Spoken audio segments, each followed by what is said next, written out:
Uy! Uy! Ay, magsasalita ka matagal kakain ako! Magbabaon Huli mo ka kami! na naman. Pangatlong serving mo na yan, Carlo. Yung mga sarap kasama natin sa studio, hatian mo Ay, naman. sige. Tira ka naman. Sorry, sarap kasi ng lomi. Welcome back sa With Due Respect, kasama ang Team Pinas dito sa segment na BS Politics, also known as Bawal ang Balat Gutom lang Sibuyas. yan. Pag-usapan natin ang naging desisyon ng COMELEC sa election offense laban kay Senator Rodante Marcoleta. Inuutos ng NBank na itigil ang investigasyon dahil kulang ang ebidensya sila sinasabing irregularidad sa isinumiteng Statement of Contributions and Expenditures o SOSE ng Senador. Sa kabila nito, ang pag-amin ni Marcoleta na hindi niya isinama sa kanyang SOSE ang kontribusyon ng ilang kaibigan dahil sa hiling nilang manatiling anonymous. Ayun, di ba? Kailangan ko magpinya. Nakaka-high blood tong COMELEC decision na to, ha? Pero nakasaad din dyan kasi, Dino, sa desisyon ang rekomendasyong sampahan ng election offense ang mga campaign donors, kabilang sina dating Congressman Mike Defensor, Joseph Espiritu at Aristotel Viray, dahil sa kabiguang magsumite ng report sa kontribusyon sa loob ng 30 days matapos ang halalan. Kaya bahala na kayo, kakain na lang ako. Pero joke lang, kaya nga umalma si Defensor na kinwestiyon na bakit sila lang dapat ang masampahan ng reklamo. Ganyan din si Marcoleta ang nagdesisyong huwag isama sa SOSE ang mga campaign donations. Di ba parang inabsuelto rin ng COMELEC si Senator Francis Escudero sa pagtanggap ng donasyon mula sa isang contractor para sa kampanya noong 2022 elections. Kaya naman ang tanong ng bayan, tama nga ang naging desisyon ng COMELEC sa sasagutin natin yan dito lang sa Balat Sibuyas! Bawal ang pikon! Huwag kang BS! Balat Sibuyas! Gusto mo ba naman ng mag-pineapple? Oo. Ako nagtataka lang ako na parang klaro naman sa taong bayan na parang may irregularity.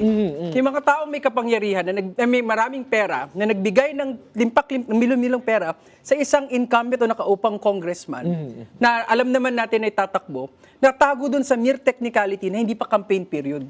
Di ba? Pero parang klaro naman na nagbigay ng pera, ibig sabihin may impluwensya, no? May maaaring makitang impluwensya doon sa taong maaaring maging senador. Sa akin nakakapagtaka lang bilang isang pangkaraniwang tao, meron ng conflict of interest, meron ng deklarasyon, ba't hindi mapanagot? At saka nakalagay, di ba, Statement of Contributions and Expenses. Expenditures. Expenses. Nanggaling kay Marcoleta mismo na ginamit niya ito nung halalan. Di ba? So, campaign expense yan, tapos hindi niya sinulat. So, malinaw na malinaw na dahil ginamit niya sa halalan. Malinaw kasi yung facts dito So, nakakapagtaka lang kung bakit ganyan yung sinapit, no? It's as if we're rewarding those people who play with the system. It's as if we're letting those people get away with lying under oath and concealing the influences that actually govern their politics, no? And hindi yan yung intensyon ng batas. So nakakalungkot. Pero gusto ko lang sabihin ito yung motu proprio investigation ng COMELEC. Ibig sabihin ba, wala na sila Marcoleta? Wala na siya, nakalampas na siya. Hindi po. Meron po kaming kaso, ha? Tandaan niyo po, meron po kaming kaso na pending pa sa COMELEC. Ibig sabihin, Iba pa yun. Iba pa yun. Ganito rin, no? Pero kailangan aksyonan ng COMELEC yun. So, buhay pa po ang kaso. This was the case doon sa motu proprio investigation ng COMELEC, pero it is not our case. Yung kaso namin is still pending and hopefully the COMELEC will act soon. Meron din silang sinabi na rekomenda na sampahan din ng kaso mga donors. So at least yun naman ang isang bahagi nung kanang lumabas na desisyon. Na madami pa akong question dyan. Yun na nga. Bakit biglang yung campaign donors yung sasampahan ng kaso? Siyempre, ang nire-regulate natin, yung mga nagpa-participate dun sa electoral exercise, which is yung kandidato, di ba? So si Senator Marcoleta yun, nasa kanya dapat yung obligasyon at responsibilidad. Pero I will let Attorney Dino discuss that.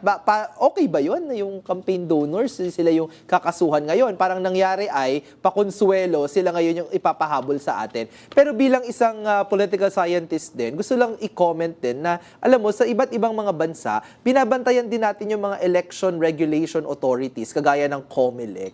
Dahil alam na natin kung paanong yung pera po, yung perang ginagamit pag-eleksyon, yung campaign finance, kapag hindi natin binabantayan ng mainam, yan po yung lumalason dun sa sistema ng eleksyon natin.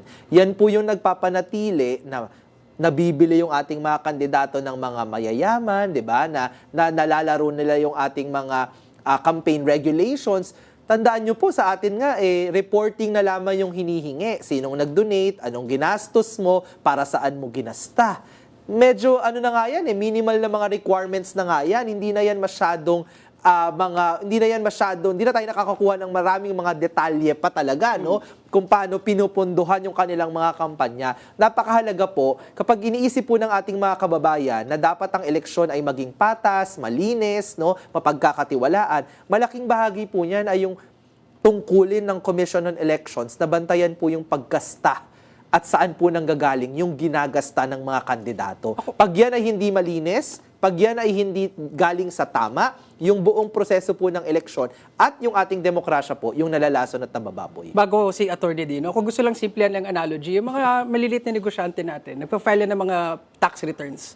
At laging sinasabi sa dulo ng tax report filing na ikaw ang mananagot sa sarili mong mga tama. filing. Oo. Lahat ng obligasyon na sinusunod mo to the best of your knowledge na sumusunod sa patakaran sa mga batas ng pamahalaan. Pero pag sila hindi, At naalala ko may mga artista minsan na hinahabol dahil sa kanilang mga nakita sa social media, Oo. nakita sa kanilang mga public interview, habulin sila ng BIR, di ba? Na parang hindi to pantay doon sa iyong mga dineclare na income, di ba? Na mga negosyo mo, pinagkakitaan mo. Pero ang senador ng Republika, siya na mismo ang nadulas sa isang public interview, nakatakas pa din. weird. Well, Chief Enforcer dapat ang COMELEC dito, pinawalang sala na nila si Escudero before. Na sinabi may prohibition, di ba, na dapat hindi tumatanggap ang isang senador ng mga donasyon galing doon sa mga merong government contracts. Oo. Tumanggap, nakatakas.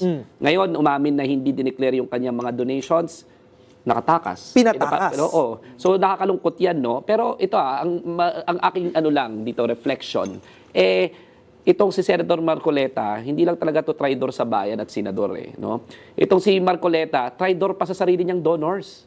Ang napahamak pa ngayon yung mga donors niya. Hindi ba? Kaya dapat magdalawang isip na kayo kung mag-donate kayo kay Marcoleta kasi papahamak niya rin kayo someday.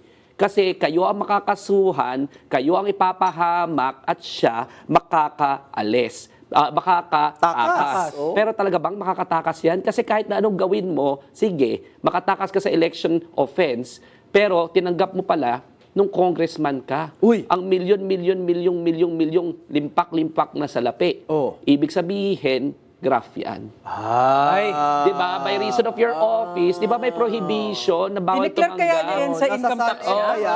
Tsaka bawal tumanggap, 'di ba, ng pera na is manifestly, yung nakalagay sa batas, disproportionate and masyadong malaki, 'di ba, of value. Bawal tumanggap ang kahit sinong government official na mga gifts of significant value.